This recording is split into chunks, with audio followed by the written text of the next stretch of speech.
My best to serve the court and this nation. Well, good evening and thank you for joining us. I'm Monica Garcia. Sean Mooney has the night off. Former Supreme Court Justice Sandra Day O'Connor has died, and tonight you will hear from her brother, who lives right here in southern Arizona. Sandra Day O'Connor was the first female appointed to the U.S. Supreme Court and decided some of the biggest cases on the court in a tenure that spanned more than 2 decades. And she also called Arizona home. And News 4 Tucson's Eric Fink joins us live in downtown with more on her legacy. Eric.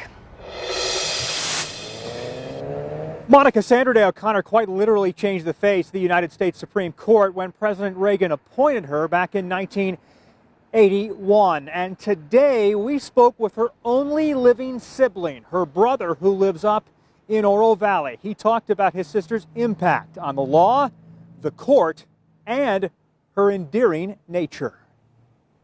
In the 1950s, Sandra Day O'Connor graduated from Stanford Law, and because she was a woman looking to break through in a male-dominated field, she was turned down by some law firms. She came back to Arizona and spent time in politics, serving in the state Senate before she became a judge in the 1970s. She was appointed to the Arizona Court of Appeals before President Ronald Reagan made the historic appointment of Sandra Day O'Connor to the U.S. Supreme Court in 1981. The moderate Republican spent 25 years on the high court. O'Connor's brother, H. Allen Day, says his sister had a massive impact. With Sandra, I think her performance maybe even exceeded what people thought it would, because she was a wonderful jurist and made a really good first woman on the court. My sister is this capable, smart, strong person, and she's getting recognized for who she really is. On judicial philosophy, Sandra Day O'Connor shaped the Supreme Court's center, siding with the court's liberal wing to uphold Roe v. Wade in 1992,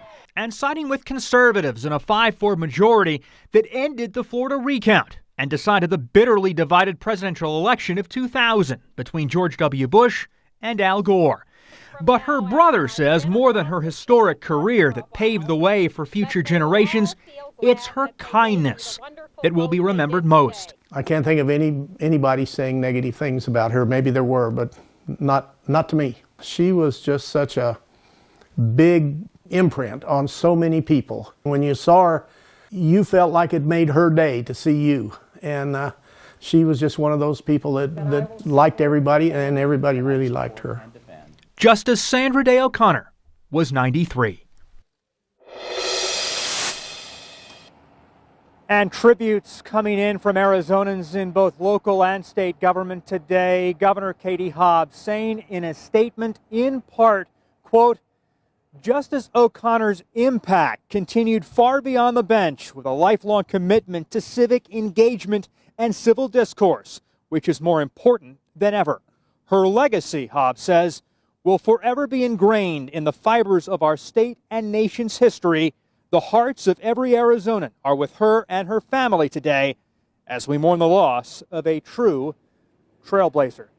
We're live downtown tonight. I'm Eric Fink, News 4 Tucson.